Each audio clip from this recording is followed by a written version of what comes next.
Welcome back, everyone, to the Hack Summit. We're going to have a very special session here with Tom Chi, and we also have a very special guest host for the session with Tom. It's Sai Hussain, who created this technology called Crowdcast that we're all using here today. So we thought it might be great for the audience to meet Sai as well as Tom. And so I'm going to hand it off to Sai here, who will introduce Tom Chi. So Sai, take it away. Awesome, thank you. All right. Hey there, everyone.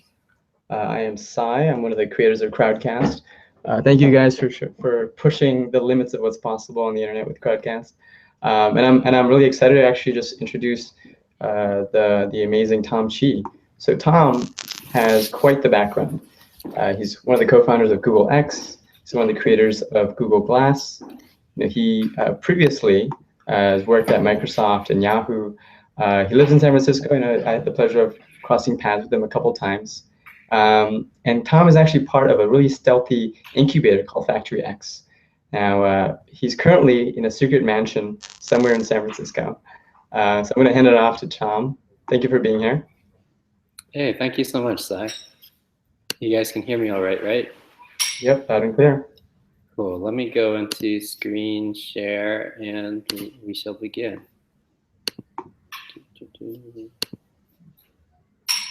So I wanted to do something a little bit different for this year's talk. I spoke last year as well about rapid prototyping and prototype thinking. And I think the main shift this year is rapid prototyping and prototype thinking. You usually use it to go talk about the product or service that you're making. Like, how do we go and improve this feature? How do we go and improve how we bring this product to market? And today I'm going to go share a number of stories of, instead of turning it outward at the world and what you're making for the world, turning it inward toward how your team works, how your mind works, and what might happen if you do that. Cool. So I guess you already heard an intro, but I spent a lot of time in the technology world. Yeah, decades at this point. Worked on crazy stuff. Worked at Microsoft, Yahoo, Google. Mentored over 100 different entrepreneurial teams. Worked with dozens of executive teams and corporations, all around this idea of challenging the way that they do work in order to speed it up and do things that are of greater service to the world. So we'll just keep on rolling. And after all those experiences, a question that continues to come up in my work is, what does it really take to solve tough problems? Like, what's at the root of it? And I think that with most organizations that you talk to, then whether it's, design thinking a la Stanford D School or Lean Startup or IDEO's process or what have you, a lot of times the answer is like, well, just go follow our process. If you just go follow our process, then that will solve everything. In my experience working with a lot of these teams is there's actually nothing wrong with these processes. These processes provide some value. It's cool to have them, but the process might take all of 15 minutes to learn and maybe a week to begin getting some skill and practicing, but a lot of times that doesn't end up solving the problem. It's deeper stuff beyond kind of the external process. It is stuff in the space of physical space, social space, and mental space. And let me go and share a couple stories to elucidate that a step. So somewhere along my career, I was an executive at Yahoo. During that time period, I helped to manage and run a multi-billion-dollar P&L, multi-billion-dollar business that operated in 44 countries. And the way that we were arranged out, this company was arranged in terms of layout of space was pretty common. So if you look at this screen, it's kind of a schematic of that.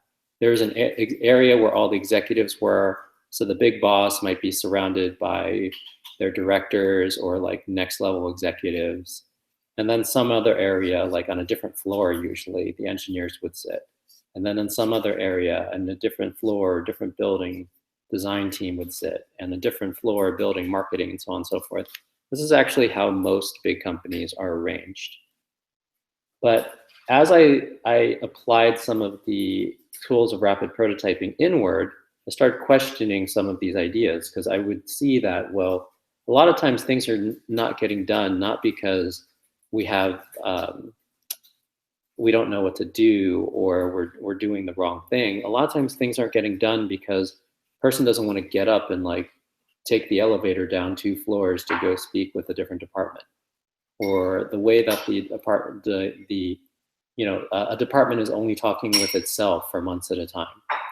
So during a particular time period that I was there, we had the occasion to do like a really big office move, because we opened up a new building and everything was getting rejiggered. And I used that occasion to change the layout of at least my team pretty significantly.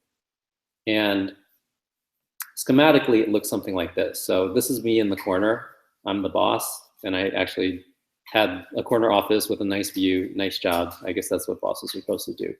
But instead of surrounding myself with my top directors, and because I had maybe like, I think 5 or 6 product directors that reported to me, instead of surrounding myself with like the next highest folks in charge, I didn't put them anywhere near me, because the folks that are at that level tend to be very good at running teams by themselves. Like, they don't need my input every single day. Like a good interaction with another executive would be, we sit down, talk about some key things that we want to work on and coordinate on for like an hour a month, and then I'll see you next month and you can let me know how it all went.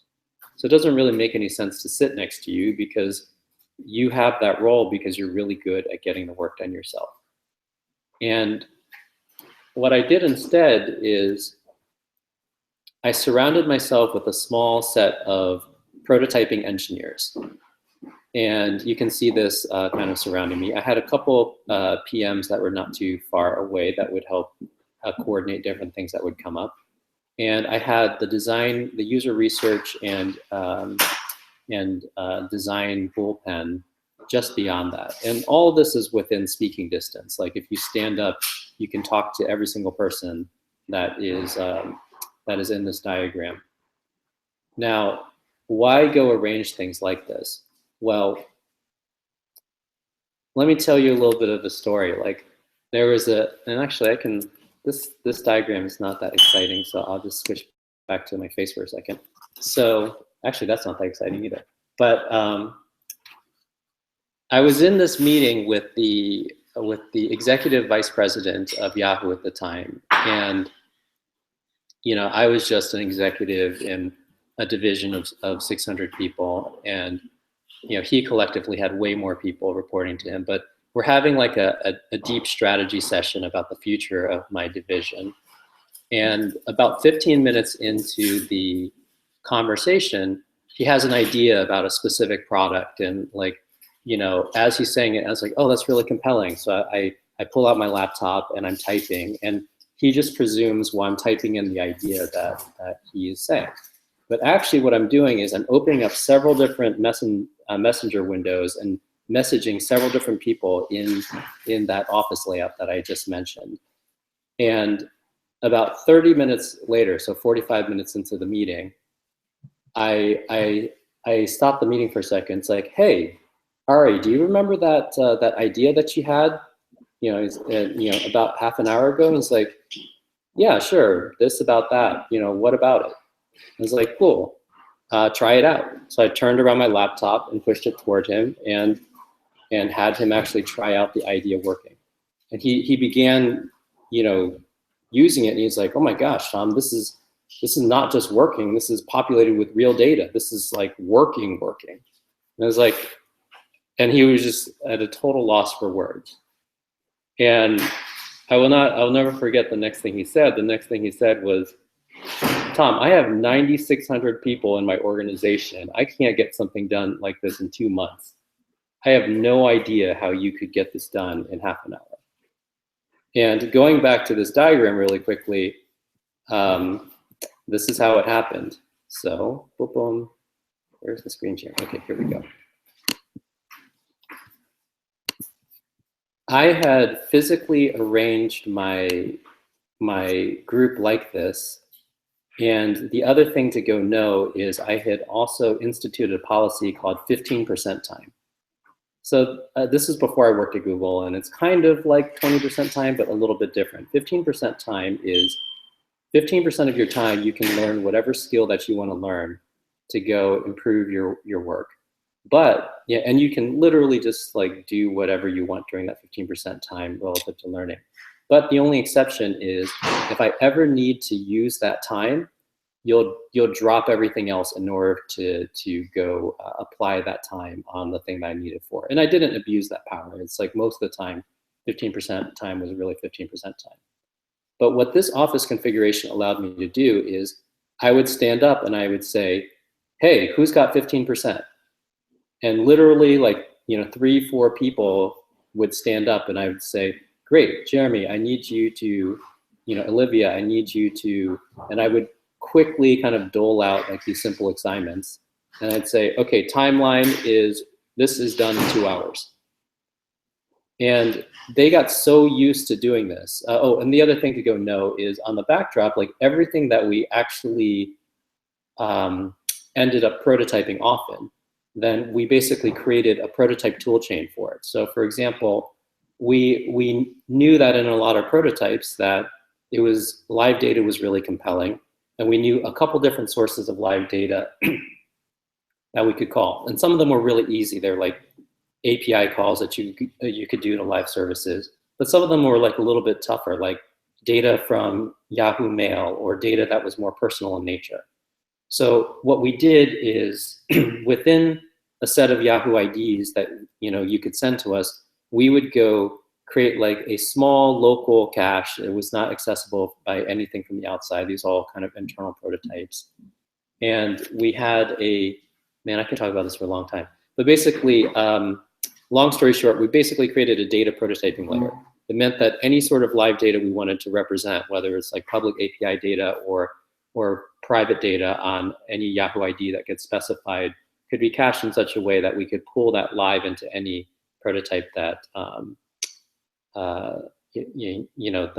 that we could pull together. And then we similarly had a prototype stack on very quick front end hacking. And sometimes this was kind of like with little JS takeovers. Sometimes it was by using simple libraries that we'd put together to very quickly produce interfaces. So with all these investments in place, 15% time, prototyping stack, and interestingly enough, the physical layout of the space, it allowed me to create multifunctional teams in an incredibly short amount of time, have the allocation to be able to deploy them onto something specific, and have it so that when they got deployed on something specific, that they could move really quickly with the specific thing that they were deployed on. So cool. That's an example of applying a lot of the principles of prototyping to space. And something like this didn't happen accidentally. Every single week, we would go do new experiments around, or mostly I would actually be arranging new experiments on how different team members could work together and which things were kind of slowing us down and which things were speeding us up. And little by little, it was a tiny adjustment in time over and over the span of 6 months to a year that allowed us to go basically produce anything that people asked in less than 30 minutes and have it be populated with real data. Cool, so that was physical space. Let's move into social space. Now, social space is kind of interesting. And for the most part, like we don't even think about it as a thing. It's like the department works the way that it works. But a way that and a lot of times you look at that and you just accept that as, here's how our company works, so cool, whatever, man. Our company sucks at blank because we don't work that well at it. But if you wanted to go make the operation of the company in that regard like a topic or a focus of prototype thinking or rapid prototyping, then a map like this is actually quite helpful. So let's say you're on the engineering team. You can basically draw a simple Venn diagram as to how much interaction you're having with other teams. So maybe the engineering team sits right next to design and they talk about, important engineering and design trade-offs a couple times a week. But they're a little bit further from the business side. Maybe there's a staff meeting once every 2 weeks where the heads of engineering business actually get to talk about something, but engineering actually doesn't get to work with business very often. And marketing, there's no overlap at all. Like, nothing ever gets, there's no meetings or conversations between them unless something specially gets set up. Now, on any of the intersections, you can also ask yourself some critical questions. What's the frequency that this is happening? What's the quality of the interaction that's happening at that intersection? And then how does that relate to the dynamics that we need to go succeed? So let me explain this a step. Frequency is very easy. It's just how often is it happening? No problem there. Quality is when we do meet with each other, how functional versus dysfunctional it is. How deep do we get into the discussion? How good are we at talking about the things that matter at that intersection versus just talking about things in a rote way, including a lot of things that don't matter? And the comparison to market dynamics is the following. So let's say you are in an industry that is very marketing driven. Well, if the competitors are improving kind of their marketing game 2 times a month, and your engineering team doesn't even meet with marketing 1 time a month, then the dynamics, like the rate of those things are mismatched. The rate of what it takes to be competitive in that space is lots of interactions with marketing. And the rate that you guys are working at is 0 or 1 interactions with marketing in a month. And similarly, there will be other ventures and departments that are more design driven or business driven. And given that, you need to ask yourself, what in the world is this field? A more design driven field, a more marketing driven field, a more business driven field? And are we having the right level of intersection and the frequency and quality of intersection that would be required so that we can, not just keep up with, like hopefully exceed and move forward, compared to the speed of that dynamic in the market today. So social debugging on this level, this is a very broad brushstroke sort of social debugging. There's another subset of social debugging that I call political debugging. And I'm sure a lot of you are familiar with the idea of kind of the customer journey or the user journey. But similarly, with inside of your organization, there exists a thing that I call the decision journey. So whenever anything actually gets decided, what's the journey that needs to go through, right? So if somebody comes up with an idea, maybe that needs to get through a group of peers before that it then gets presented to an executive, which then goes off to, some folks that sign off the accounting and, deploy either headcount or operations on it. And by going back through the last 5 big decisions that your organization has made, you can start to map this out and really get a sense of which areas of this decision journey generate the following bugs or problems. Breakdowns in understanding that might come up, having a mismatch of the amount of consideration that goes into things versus the magnitude of the decision.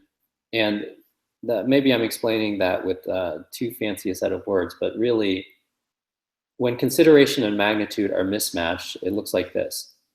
There's a tiny little detail about the user interface, or a tiny little detail about how a thing gets coded, that you spend the entire hour debating. That's way too much consideration for a very small magnitude thing. And then other times in a business, you'll see like decisions that are going to go change the entire course of 50 people's careers, made in like 5 minutes. They're like, yeah, I guess we'll shut down this department, right? Okay, sure. And then, so that's, both of those are examples where the magnitude of the decision and the level of consideration are non-matching. There's a mismatch. And then the last thing to go consider is what is the impulse that drives decision making in the company. And what this can be understood to be is like, what is the propulsive force that makes decisions happen in the company? And for some companies, it's all about time. Got to hit these deadlines, got to get it out there. Other companies, it's all about money. It's like, well, if this is going to make money, then we're going to get these decisions through fast. If it's not going to make money, it's going to take forever. And other companies are more sort of exception-based. It's just based on how frustrated people actually get. And if you spend the time to go map out the decision journey in terms of what's the time sequence on how decisions get made, as well as begin to mark off where breakdowns are and understand what drives it at a more fundamental level, this gives you all the sort of raw working material that you would need to begin making this part of your organization and your system much faster, much more effective. Because every single spot where you see a breakdown or a mismatch in consideration or a, kind of a dysfunction based on the decision-making impulse, then you can use that as a ground by which you're going to start rapid prototyping new experiments on how to interact and how to see things and how to make decisions happen. Cool. So the last one I'm going to share with you guys, and then we're going to go into Q&A. Everything I've been talking about so far has been organizational, like where are you in physical space? And, where are you in social space? Where are you in political and decision-making space? This one is about where are you inside of your own mind. And I think when we are doing, a lot of times, especially for folks that have a science and engineering background, like we feel the struggle in the world is us coming to the table, representing logical thinking, when a lot of the world kind of doesn't care as much about logical thinking. And it's kind of like the struggle between logical thinking and illogical thinking. And Yoda apparently agrees with that. But I'm going to go dig a step deeper into that and kind of challenge this frame a little bit even. So really, amongst the broad brushstroke of rational thinking, there's a couple subdivisions. One of them is logical thinking and scientists, engineers tend to be very comfortable with and big proponents of. But for a moment, I will challenge this idea, and I'm going to go state that logical thinking is primarily useful when under the conditions where the variables are known and their values are known. So I'm sure a lot of you have studied logic, and if you have variables A, B, C, and you know that A is true and B is false and C is true, then there's lots of ways to go, work with those as logical components in order to go figure out what other things may be true or not true, because you know both the variables and their values. But let's say I asked you to go solve a bunch of logical equations, but I told you, well, there's A, B, and C, but we actually, here's the value of A, but we don't know the values of B and C. And there may be a variable D or a variable E, but we don't really know. Well, all of a sudden, all these logical, equations and reasoning that you might be able to go build off of start to fall out pretty quickly, because you add one false to a set of true statements, and all of a sudden the entire chain gets invalidated. And a lot of times the thing that is false is not even a known variable yet. So this then begs the question, well, if logical thinking breaks down when I don't have known variables and known values, what else might I use? And one potential place that we often go is statistical thinking. So you'll hear this all the time at work as well. It's like, well, we know this to be true, and we think there's maybe a 30% chance that this other thing is going to come through. So let's go talk about, let's go work with those probabilities. And statistical thinking broadly speaking, is best when you know the variables, and some of their values are not specifically known, but they're varying within a distribution that you can understand, right? So they're not like truly random in a way that can't be understood at all. It's hard to reason against total randomness. But if they vary against a Gaussian distribution, or they vary against some other well-known distribution, inverse exponential, whatever, then you can say, cool, like with that, here's a way that I can reason statistically. Now, what's really tough, especially for the work that many of us do, which tends to be innovation-based work, or trying to get something to happen for the first time in your department, even if it's not innovative in the world, it's new to your department, is that both logical and statistical thinking actually tend to break down. Because in both of those cases, there's often variables that are unknown that come up in the process of doing work. And oftentimes the values are also unknown.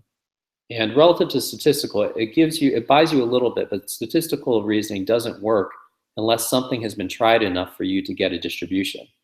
Like if you're trying to do statistical thinking on literally the first time a thing has been done, well, you don't actually have enough revs of it to understand the distribution. So what are you basing the thought that it's 30% likely to happen off of? I mean, it truly is just a guess. It's the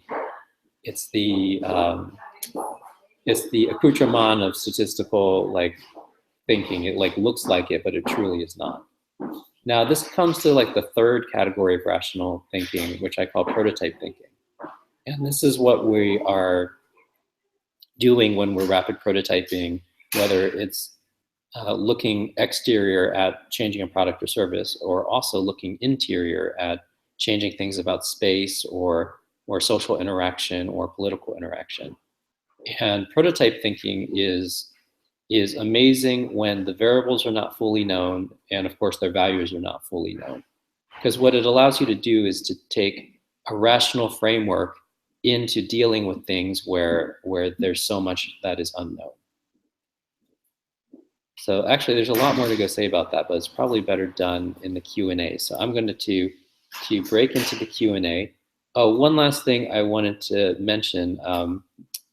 So I've got my Twitter handle down there, and it's probably shared through the Hack Summit material somewhere as well. But one thing I wanted to mention to this group is I'm actually going to be kicking off a teaching and coaching program to be able to teach folks these sorts of skills relative to changing their organizations and or to speeding up how they solve their problems with products and services.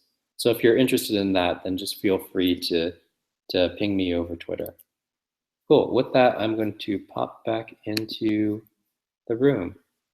Well, that was exactly 30 minutes. That was awesome. Awesome. Nice. Well, yeah, thank you for that amazing presentation. I didn't realize that you've been basically debugging and prototyping even before Google X, right? So this has been in your DNA long before, right? Yeah, for a long, long time. I was reflecting on it, and I think I started doing it in a disciplined way maybe about 14 years ago. When you say you started doing it in a disciplined way, what do you mean? Was there a realization that you had, or was there an event that happened that really made you focus and think about this as a way to move forward? Oh, absolutely. So the event that happened was, it was the first time that I started that. I had managed some teams before, but it was more in college where, I don't know, everybody's a fuck up. So this is the first time in my professional career that I had a team that I was directly responsible for managing. And as I was kind of looking at that responsibility, I was like, I guess there's the project work that we need to get done. But truly, if I mess this up, then I'm very significantly impacting their lives in a negative way. And it made me just way more, I started bringing my scientific brain toward, what does it mean to go manage a thing? What does it mean for us to get better every single rev? What does it mean? And whether it's about the product, or it's the way that folks communicate in a business, or the way that we physically sit, I started doing new experiments every single week. So I have this practice which is called 10% better practice. And what you do is Friday morning at 10 a.m., you go and you list out in the left-hand column, here's the 3 to 5 things that either I got done this week, or if you're running a team, that my team got done this week. And then in the right-hand column, next to each one of these 3 to 5 things, over that column, you write 10% better. And in that column, you write, what is the thing that we could try next week that would make us 10% better, faster, more effective at this thing that we got done this week? And you're effectively writing down an experiment that you're going to try. Now, the reason that you would do this on Friday morning is the following. Friday is still a work day, so if the experiment is pretty easy to do, well, it's still a work day. You can let folks know this is what we're doing next week. Now, if the experiment sounds like it's really hard to do, well, because it's Friday, we have the whole weekend to go think about it. And I always had my staff meetings on Monday, so by the time that I had the weekend to think about it, Monday swings around and we know how to take forward that experiment. So using that, I basically started doing 3 to 5 experiments, both in product and service design, but also in organizational leadership, all this type of design, every single week for, pretty intensely over the last 14 or 15 years. So it adds up. Wait, so every weekend, every Friday, you do this with your whole team? I do this personally, and it's oftentimes reflecting on what my whole team is doing. But I've also encouraged a lot of people on my team to go do that. And 10% is this very specific hack, because what it is the reason that we stop getting better is twofold. Either we get good enough at something that we stop improving because we're like, oh, we're pretty good at it. Why do I need to get better? Or we're so bad at something that we don't know how to make any more progress that we stop getting better because we're so bad at it. But whether you're horrible at a thing or really great at a thing, almost anybody can imagine being 10% better at it. So this is basically a hack that gets you out of both of those steady state traps, right? You get to the steady state trap of being good enough, and you're like, oh, we're good. We haven't changed this in months. Well, if it's a thing you got done this week, could you be 10% better? Yes. What would that look like, this experiment? Cool, how do we deploy that experiment next week? Talk to these 2 people, send this email, change this script, what have you. Get it done, basically. And of course, if you're terrible, then you can imagine being 10% better than the level of terrible you are. So it also gets you out of the rut of being so terrible that you don't want to try. Yeah, in fact, I think it's very similar to habit forming, right? So if you try to create a habit and you tell yourself you're going to do a 60-minute workout every morning, well, that's really daunting, right? And you're never going to actually go and do that because it's such a big step up to from your normal default state. But when you say, you know what, I'm just going to do a 5-minute push-up workout or something like that, then it's easier to actually start the habit and then build off of that. And so instead of saying, I'm going to, what can I do to improve 50% next week or double, right? 10% is just small enough. It's the right size that it's doable, and it's a small enough size for you to believe that you can do it, right? Absolutely. So cool. Should we jump into the Q&A, or how do we do it? So we have a ton of questions from the audience here. Well, let's just start with the first one, which is, when will Google Glass become widespread? This is from Eugene. This is cool. So basically, we did lots and lots of work to go figure out where it would be useful. And the places where Google Glass was, from our experiments, were most useful in, at least at this current stage in history, is if you are like an anesthesiologist or a surgeon or a technician or a factory worker, then there's a very specific focused task that you're trying to do. Service an engine, do a surgery, successfully administer anesthetic without killing the person. And there's also digital information that very strongly supports that case. So being able to go watch a patient's vitals while you're doing surgery, super helpful. Being able to go refer to different things while you're servicing an engine, super helpful. So we find that in those roles, actually these enterprise style roles, that something like Glass it makes you a better blank. It makes you a better technician. It makes you a better surgeon. It makes you a better factory worker, so on and so forth. Now, relative to the consumer angles, we tested over 50 different use cases, and my take on it is the following, which is probably something like glass, like a portable, go anywhere, digital overlay is first going to catch on in the enterprise. And you actually see this in how it's being released right now. Like the main version that's available is Google Glass Enterprise Edition. And then as you start to get energy on that, then you can basically create component pressure. And what is component pressure? It's the reason that glass is lightweight and it's way smaller than a lot of other competitors, but it's way bigger than you would want it to be. And the reason that is bigger than you want it to be is that there's a handful of components, like 3 or 4 components, which are just physically large right now. And in the absence of having what's called component pressure, then nobody wants to go do the initial engineering design and new tooling and what have you to go shrink those components. Now, at the point that glass or something like it starts to move real volume, and it doesn't even need to be enormous. It could be 10 to 100,000 units in terms of sales. Then that provides like economic pressure, component pressure on the component providers to begin shrinking the components so that they can fit into a smaller form factor.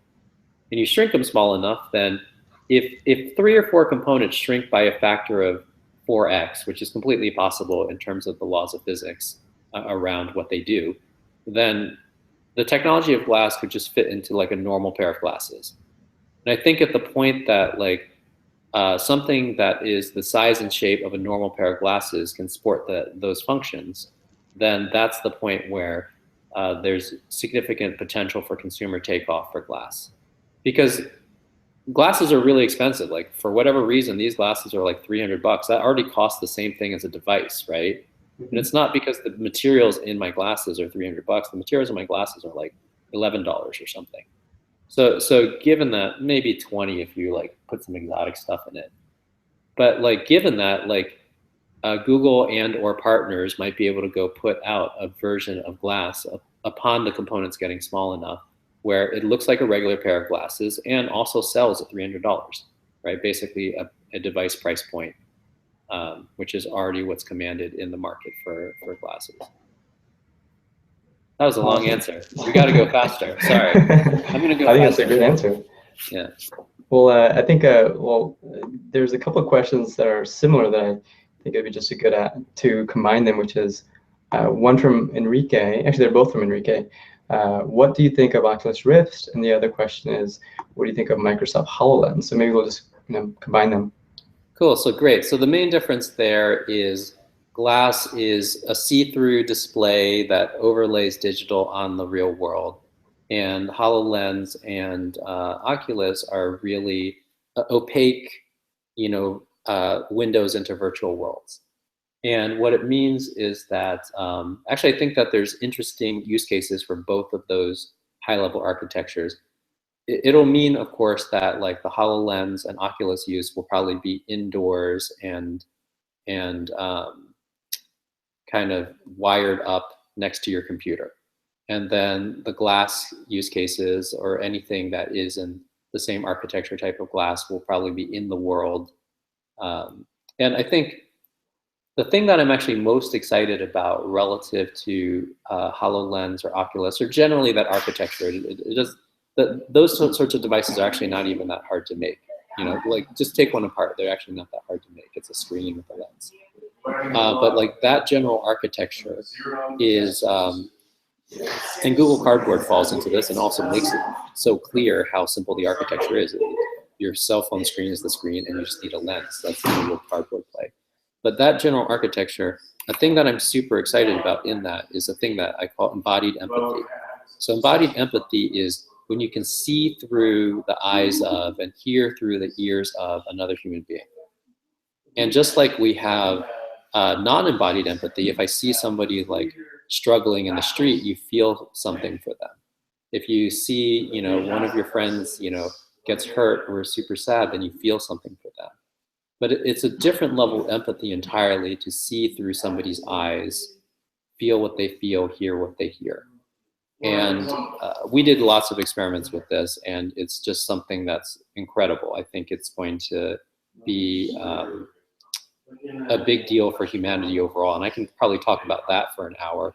But like right now, like Oculus and Hololens and a lot of these other things are more like being driven by gaming and just like, you know, world exploration experiences. And I don't think that that's where the transformative impact is going to come from. You know, that use case, embodied empathy, is going to be the thing that is freaking like knocks it off the charts. Yeah, yeah. Can you quickly touch on exactly, you know, what you think the impact would be and to what scale? Okay, so I will jump into this a little bit then. So in a previous version of glass, like it covered two eyes and a very wide field of view. So it gave actually a pretty similar experience to like a HoloLens or Oculus, but you could still see it through it. And we had built a couple of these, and I put, you know, one of them on, and my friend and also head of user research at the time, Ricardo Prada, put on the other pair. And what we did is we swapped views. I saw what Ricardo saw and heard what he heard. He saw what I saw and heard what I heard. And we started walking down two separate hallways. Like we weren't next to each other. These were two separate hallways. Ricardo gets to the end of the hallway first and turns. And right at the point that he turns, I slam right into the wall. Right? Basically, my visual and vestibular system were processing his data. And as soon as he turned and the hallway seemed to turn, like my feet imbalanced immediately slammed me into the wall. Later on, it sounds horrible actually, but later on the same, you know, day doing, you know, this experiment, he got to the cafe, you know, got a drink from the fridge, poured the drink, and Ricardo's got long hair. So like right before he takes a sip from the cup, he brushes his hair out of the way to take a drink. Now I'd like never thought about like, oh, that's a thing that people do. That's a thing if you have long hair that you need to think about doing. And there's this moment of like all these points in time where I'd seen somebody do that all came to like realization at the same moment. I was like, that's what they're doing. I totally get it now. I've never thought about or experienced that. So I now in this moment have an embodied sense of what it feels like for that to happen. And when you see through his view, I would see like the rim of the cup coming up, you know, to his eyes right when he like brushed his hair out of the way. I was like, that was crazy. Now, what does that mean in terms of the future? I think like in terms of world conflict, if you know, folks from, and this is probably a very sensitive issue, but I think it's demonstrative. It's not the only place that this could be used. But if somebody from Israel could feel like what it's like to go through all these checkpoints, if somebody from, from Palestine could experience rocket attacks in the way that they feel, right, through the eyes of the person that they're affecting, then I think that changes a lot about a lot. You know, in a milder use case and maybe closer to home, if sexual harassment training was not like, oh, read these forms and go check these boxes and you're compliant for the state requirements on sexual harassment training. If you could actually have the embodied experience of what it feels like to be diminished in that way, then it gives you an entirely different lens on why it's important, right? And like, I think that human beings, when they experience empathy, it really does trigger a very pro-social caring about each other. And a lot of the things that we can't see eye to eye on, it's because we see through different eyes. So to the extent that we can use technology like this to literally see through each other's eyes and literally walk in each other's shoes, then I think it's actually a huge deal. Wow. Yeah, that is mind-blowing to even imagine that. I tried, I think, wearing an Oculus Rift once, and as things would come at me, I would physically move out of the way, thinking that you have this felt sense of some presence right there. So to translate that over to empathy to really understand the perspectives of someone who is so far from where you are at is potentially game-changing. Yeah, and it's going to be great and fun for gaming and all that sort of thing too, but I don't think it's going to change the nature of humanity through gaming. Like, I Yeah. think something like embodied empathy, it absolutely can change it. Yeah, awesome. We got another question from Luis Covilla. What are the best books, apps, or assets to improve or grow the prototype thinking? You know, I think a lot of if you go back to a bunch of the foundational work that's come out of, IDEO or the Stanford D School or Lean Startup and Business Model Canvas and all that sort of thing, it's like, I think there's like plenty of good stuff in there. I do think as well that the way that Google X has practiced it and the way that like teams that I've worked on or helped to run have practiced it is starting to, it's enough different that it is becoming kind of its own thing, which is why I'm describing it as prototype thinking. And So maybe the question is, when are you going to write your book? Oh, I'm actually going to start working on it pretty soon. So you should reach out to me on Twitter about that too. But definitely on the course side, like that's going to be running in the next month and a half or so. So if you're interested in going deep on some of this stuff, then there'll be an occasion very soon. Very cool.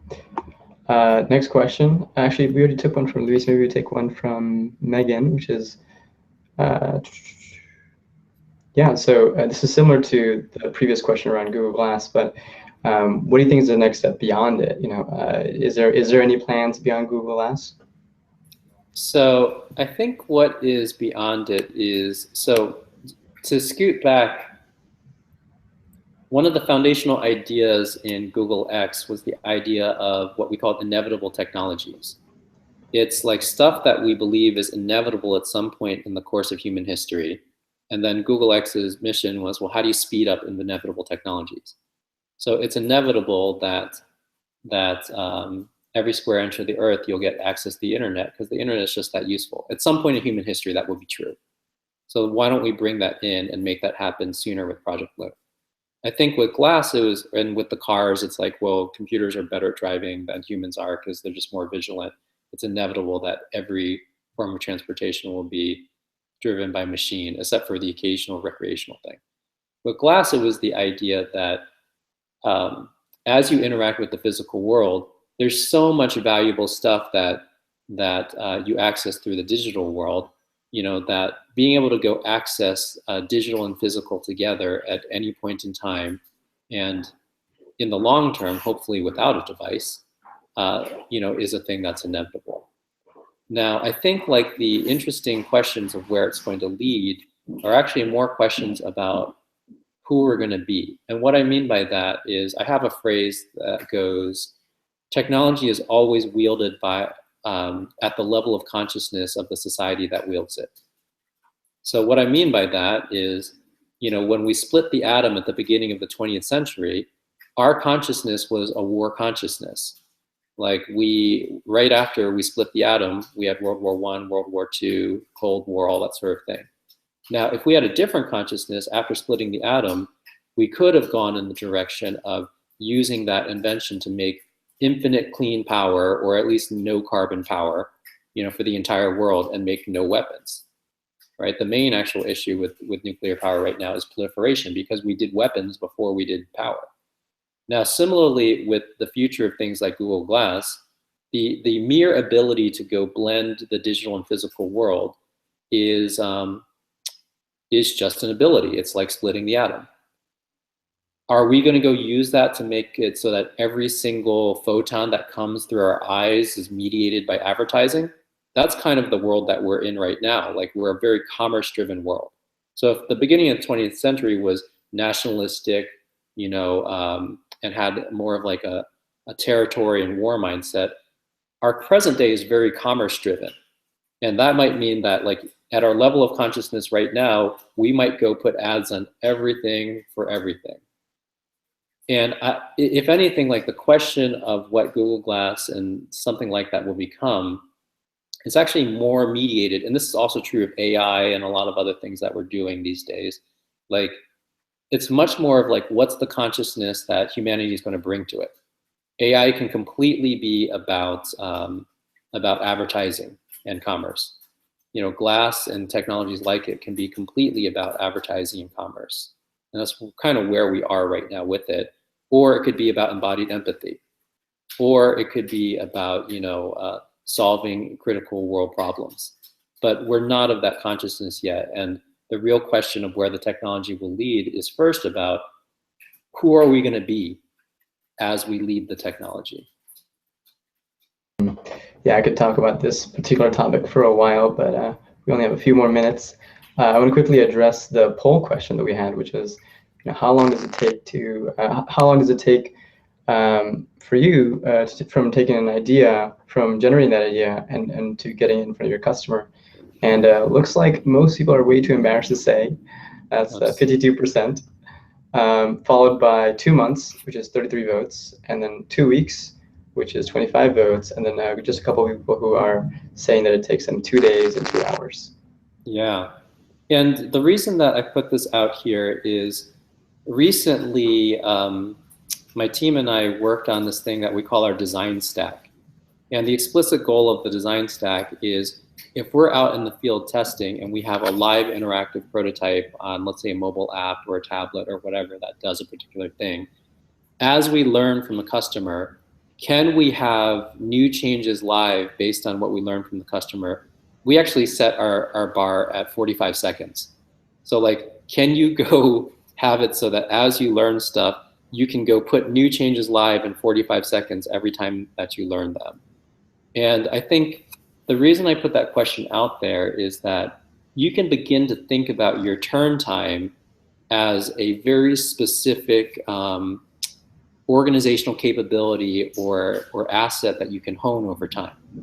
Just like you might hone a business asset to be more profitable, then your prototype stack abilities are their own asset that you can go really focus on to bring the turn time and cycle time down to, in the best case, is minutes. But if you can get it to 2 hours, you're actually, apparently, according to the poll, you're already in the top 2%, so that's not so bad. So most people probably don't know about what you're currently working on. So, you know, after Google, you went ahead and you're applying your prototype thinking to companies and how to reinvent companies. Can you say more about that? Oh man, yeah, there's lots to say about that. No, there's only a couple of minutes left to say it. So very broad brushstroke then. So we have a program that's called Immersion, where we work with huge companies in order to kind of really challenge like the ways that they're working and speed them up tremendously. So we try to aim for at least a 10x speed up in the critical path things that a company is trying to do. And then we have a different program which is about startups. And we can speed up startups in the same way, but we also use these techniques on ourselves in order to accelerate companies as well as originate companies in a faster way. So that's probably all that could be said without going into lots and lots of detail. Maybe in the last few minutes we talk about what were some of these unexpected lessons. I mean, you do a lot of these, you know, tests all the time. You know, what were some of these unexpected lessons that you learned from them? Oh man, so we do experiments on everything about everything. So one experiment that we did was called, I call it the performance-based equity experiment. And most equity is time-based. So it's like, go into the company, you know, 4-year vest, 1-year cliff. And I looked at this and was like, well, this creates some perverse incentives. Like, let's say you're so skilled at what you do, you can do what you need to do for the company, like help them with a key milestone or build a machine learned algorithm for them in like a month. Well, now beyond that month, you're just kind of hanging around, resting, investing. That's not good for the company. It's not good for you, so on and so forth. So we created a equity construct called performance-based equity, where there's a measurable target that when you achieve it, no matter how quickly you achieve it, like you basically earn that equity straight out. And we've been using this to go incentivize folks that are more on like the maker builder side, as opposed to folks that you want to, where the time-based equity makes more sense, like where they want to be longitudinally incentivized. So operations people, finance people, product people that you want to oversee many versions of a product. All those folks should be longitudinally incentivized as opposed to incentivized by brilliance. That is amazing. I know that you're also doing, there's so many things you're doing, but one of those is some projects around bringing the base level of, I guess, poverty or what third world means to people. You're trying to bring that up, right? Can you share some of those projects? Yeah, so I am I've been a mentor for about 4 years, a little longer now. And I'm on the board of directors of a organization called the Unreasonable Institute. And they get like 1,000 applications from social entrepreneurs every single year that are typically working in countries. So they'll be in Kenya or Malawi or Guatemala or Cambodia or what have you. And they'll pick the strongest 10 to 20 teams to go work with. So I've worked with all the teams and all the classes, and it's taken me around the world working on things like clean water, micronutrients, basic healthcare, food security, really everything. Because I wanted to go also teach these advanced, work skills. And it's not about an advanced programming language. It's just a way of using your mind to advance your work very quickly. I wanted to give some of these best tools in the world to the people that I think are solving some of the most important problems in the world for humanity. So that's kind of what that's about. Amazing. Well, we're basically at the top of the hour, and I think it's best to just sort of leave it with one more message for the audience. So we have people from all over the world tuning in, everything from Argentina, Indonesia, India, and a lot of them are trying to figure it out, learn technical skills, empower themselves, empower their families. What advice or anything, or maybe how would you ask them to apply something like prototype thinking to their life right now? So whatever is happening in your life, go and conceive of it as what I call the learning loop. And the learning loop is basically the loop that includes what does it take you to come up with an idea on how you might change something, do the first prototype of that idea, assess how that idea works in the world practically, so not debating it, but actually naturalistic observation of what that idea does in the world, and learn from that idea to go improve it. That entire chunk of things is called a loop. And that loop takes a certain number of calendar days or minutes or what have you. Now, whatever that is, diagram that out so you say from end to end, this is what it takes. And start challenging all the parts of it and say, what would it take to speed up this part of the learning loop by 10x? And if you do this in a very principled way, then, and this is really what the course is going to be about as well, it's really helping people in a principled way, break that down, get in really deep, speed up the prototyping speed, speed up the evaluation speed, speed up the learning from the evaluation speed by a factor of 10, so that the learning loop shrinks in time to be very, very small. And when you run a fast learning loop, then just that rate of change propels everything else. Amazing advice there. Thank you, Tom, for being here. And actually, one more thing. Are you okay? Do you have some time for the next maybe 10, 15 minutes to allow some of the participants to come on screen and ask you some questions? Yeah, I think that should be all right. Cool. All right, well, we're going to end this broadcast, and I'm going to drop the link to this Hangout in the Crowdcast chat. And just click on that, and you can come up on screen and talk to Tom face-to-face. So thank you, Tom, for being here. We really appreciate what you're doing in the world and spending time with the people of the Hack Summit. So thank you, and we'll be right back in a few minutes with our next speaker. Bye.